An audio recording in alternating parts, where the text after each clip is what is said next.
Hoje em dia, existem inúmeras pessoas que elas sabem que existem promessas aos filhos de Deus. Elas ouvem sobre essas promessas. Elas andam com os herdeiros. Elas frequentam os lugares que os herdeiros frequentam. Mas elas não são herdeiras, porque elas escolhem não ser herdeiras. Tudo isso por não entender qual o verdadeiro sentido do cristianismo. Será que eu estou sendo um cristão correto? Será que eu estou vivendo como Deus espera que eu viva? Ou eu só estou me vestindo como um cristão, frequentando lugares dos cristãos que os cristãos frequentam, ouvindo sobre promessas que os cristãos vão receber, mas eu mesmo não sou cristão? Olá, você está no Devocional Mudando de Nível. Esse é o vídeo que conclui a série Mudando de Nível. Durante toda essa semana, tivemos uma série de 5 vídeos e cada vídeo Deus foi nos dando ferramentas e dando para mim também sobre como viver verdadeiramente um novo nível em Deus. A caminhada com Deus, a caminhada com Jesus, existem níveis. Existem pessoas que ficam no nível 1 para sempre. E ela fica sempre ouvindo que Deus ama ela, que ela é amada, que ela é querida. Oh, glória a Deus, que ela vai para o céu. E Jesus morreu por ela. E isso é o nível 1. Essas pessoas tendem a não entender os princípios e tendem a não herdar promessas. Para você herdar alguma coisa, você tem que estar na lista de filhos daquele que é o detentor da herança. Herança é algo imerecido, você só tem que ser filho do dono da herança. Porém, como ser filho? Começamos com o Devocional Salvação, falamos sobre salvação, falamos o vídeo que mais está sendo visto sobre intimidade com Deus, sobre profundidade em Deus. Isso com certeza vai te colocar em um novo nível. Esse é o vídeo mais visto até então da série dessa semana. Então, quando acabar esse, se você tiver curiosidade e não tiver assistido, vai lá e assiste, vai abençoar a sua vida. Falamos sobre a importância do batismo. O batismo te coloca em um novo nível automaticamente. E hoje vamos falar sobre a clareza do cristianismo.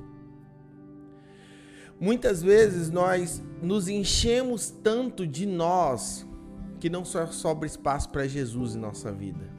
Nos enchemos tanto de nossas opiniões, nossos quereres, nossos achismos, que nós não damos espaço para que o Espírito Santo flua e verdadeiramente mude a gente de nível, nos coloque em um novo momento. Mesmo entendendo até mesmo que as nossas debilidades, as nossas dificuldades são permitidas por Deus para que nós não nos tornemos orgulhosos demais. A Bíblia vai dizer que Paulo orava todos os dias clamando para que Deus removesse da carne dele aquele espinho. Nenhum teólogo até hoje sabe qual era esse espinho. Que Paulo chega a dizer que através desse espinho o inimigo vem e esbofeteava a cara dele. Imagina Paulo. Paulo é um cara que não andou fisicamente com Jesus, mas produziu mais do que todos os 11 apóstolos. Eu quero que você entenda que até as debilidades que você tem, Deus permite para que você não se torne uma pessoa altiva e autossuficiente. Imagina se você começa a ser o santarrão. Eu me esqueci o nome do rapaz, mas tem uma história de um rapaz que ele lutava contra o diabo, ele lutava contra o pecado, ele lutava, o diabo ia, colocava vários pratos, várias situações na frente dele, ele lutava, até um dia o diabo falou assim: vou desistir de fulano, tá louco, fulano não vai cair em pecado. E o diabo vai embora. E nesse momento, fulano se ajoelha e fala assim: obrigado, meu Deus, pois eu consegui vencer o diabo. Aí o diabo voltou e falou: opa, encontrei uma forma de entrar na vida dele: o orgulho. Você sabe que Deus, ele nos blinda e nos protege até mesmo de nós mesmos. Então, quando Deus permitiu um espinho na carne de Paulo, mesmo Paulo sendo um cara sábio, mesmo Paulo sendo um cara santo, não se casou para não fugir da santidade, Paulo doou a vida dele toda para Deus. A partir do momento em que Jesus aparece para ele, Yeshua HaMashiach, Paulo abre mão de tudo. Ao ponto de hoje ter registros de que as viagens de Paulo, o que ele percorreu, daria para dar algumas voltas no mundo todo. O que Paulo percorreu para pregar a palavra. E Paulo, ele deixou muitos ensinamentos para mim e para você. E um deles me marcou, e eu quero fechar essa série falando sobre uma orientação que Paulo deixa. Provavelmente na próxima série que vamos começar, nós vamos falar sobre a base da igreja, que são as cartas de Paulo, né? Jesus é a base, a pedra fundamental, mas em seguida as cartas de Paulo vêm nos trazendo orientações. E eu quero ler uma dessas orientações com você agora, que está registrado no livro de Gálatas, capítulo 2, a partir do versículo 20. Olha só o que o Paulo colocou: já estou crucificado com Cristo, e vivo não mais eu, mas Cristo vive em mim. E a vida que agora vivo na carne, vivo-a pela fé do Filho de Deus, o qual me amou e se entregou a si mesmo por mim. Eu preciso que você entenda isso. Quando Paulo fala que ele está crucificado com Cristo, ele crucificou tudo aquilo que nos afastava de Deus. Eu quero que você entenda isso. Quando Jesus estava crucificado na cruz, não era o Jesus santo, o Jesus imaculado, o Jesus perfeito, que não cometeu erros, que não tinha pecados. Não é aquele Jesus. Porque a Bíblia diz que quando Jesus estava na cruz, Deus virou as costas para ele. Porque naquele momento não era Jesus. Naquele momento era o pecado de toda a humanidade. Irmão, eu quero que você entenda. O pecado que você vai cometer hoje, Jesus estava sendo crucificado naquela hora por esse pecado. O pecado que você cometeu antes de conhecer Jesus, Jesus estava sendo crucificado naquela hora por esse pecado. É por isso que naquele momento que Jesus era um bolo de pecado, Deus não aguentava olhar para ele. Porque um Deus que a Bíblia vai dizer que se você se jogar no fundo do abismo, lá Deus estará. Se você subir no mais alto monte, lá Ele também estará para encontrar você. Se Deus vai no abismo e no alto da montanha para encontrar a mim e a você, que somos pecadores, você acha que Deus viraria as costas para Jesus, o Filho de Deus, o perfeito que nunca pecou? Não. Ele virou as costas porque naquela hora não era Jesus, era todo o pecado da humanidade. A Bíblia vai dizer que todas as nossas transgressões foram levadas à cruz do Calvário, na figura de Jesus. Então, quando Paulo vai dizer: estou crucificado com Cristo, ele está dizendo, a partir do momento em que eu aceitei Jesus como Senhor e Salvador, me batizei, eu crucifico tudo aquilo que me afasta de Deus. E agora eu tenho um novo comportamento, um novo proceder. E ele entende que agora ele não vive mais. Então, quando ele está no trânsito e alguém dá uma fechada nele, ele não vive mais. Cristo vive nele. E Cristo dá o outro lado da face. Então, ele não xinga a pessoa. Ele não fala mal da pessoa. Ele entende que Cristo habita nele. Então, quando aquela loira, bonita ou morena, ou seja lá o tipo de mulher, o tipo de homem que você se interesse, meninas ou meninos, rapazes e moças, e você é casado, você é casada, você diz não. Porque Cristo agora vive em você e essa vontade do adultério está crucificada na cruz.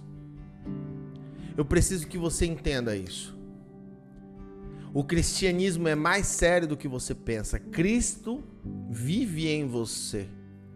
Eu gosto desse termo porque ele diz muito da realidade. Nós cristãos somos a Bíblia que o não crente lê. O não crente, ele pode não abrir esse livro, mas ele vai ver o seu comportamento, a sua atitude, o seu proceder, no dia mal, na hora difícil. Qual o comportamento Luan tem quando tudo dá errado? Aqui, ó. Luan não bebe, Luan não usa droga, Luan não vai pra balada, Luan não se prostitui, mas mesmo assim Luan é feliz. Outra coisa, olha aqui pra mim, pelo amor de Deus. Parece que estamos vivendo uma geração de cristãos, pelo menos uma parte, que está sempre na prova. Está sempre na dificuldade, na dor e na luta. Aí o não crente olha para a sua vida que está sempre sofrendo, o seu Instagram é só sofrimento, a pessoa te encontra tudo bem, tá difícil, estou num deserto. Aí ele olha para a vida do não crente, o não crente está feliz. Por mais que seja mentira do não crente, não que eu esteja incentivando você a mentir, mas é que tá na hora da gente começar a enxergar a mão de Deus na nossa vida. A Bíblia diz que todos os dias as misericórdias do Senhor são renovadas sobre a nossa vida. A Bíblia diz que a vontade de Deus é boa, perfeita e agradável. Então, se tem alguma coisa na sua vida que não está da forma que você gostaria, não necessariamente é motivo para você lamuriar, reclamar ou se entristecer. Talvez seja a hora de você entender o que é que Deus está tentando te falar nessa situação.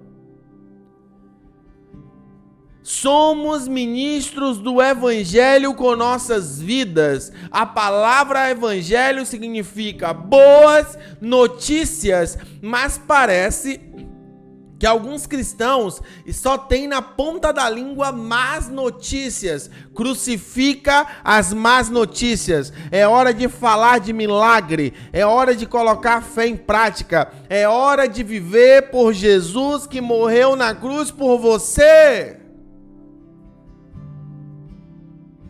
É hora de colocar em prática isso aqui, ó.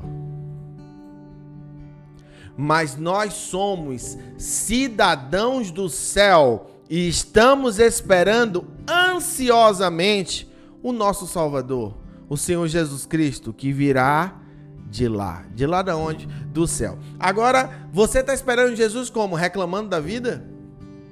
Triste, cabisbaixo, achando que está tudo ruim, que nada presta. Você está esperando Jesus reclamando porque algo não saiu da forma que você queria, sendo que Deus pode estar usando essas situações para preparar você para a volta de Cristo, para usar sua vida em testemunho, para usar sua vida quando você estiver em um nível de maturidade, porque entenda, querido, quando você passa por um problema, agora você se tornou especialista naquele problema. E você agora tem autoridade, porque eu posso estudar 10 mil anos sobre quebra financeira de uma empresa milionária, mas eu nunca vou saber como é quebrar, porque eu ainda não passei por isso. Quem passou por isso sabe o que a outra pessoa está sentindo.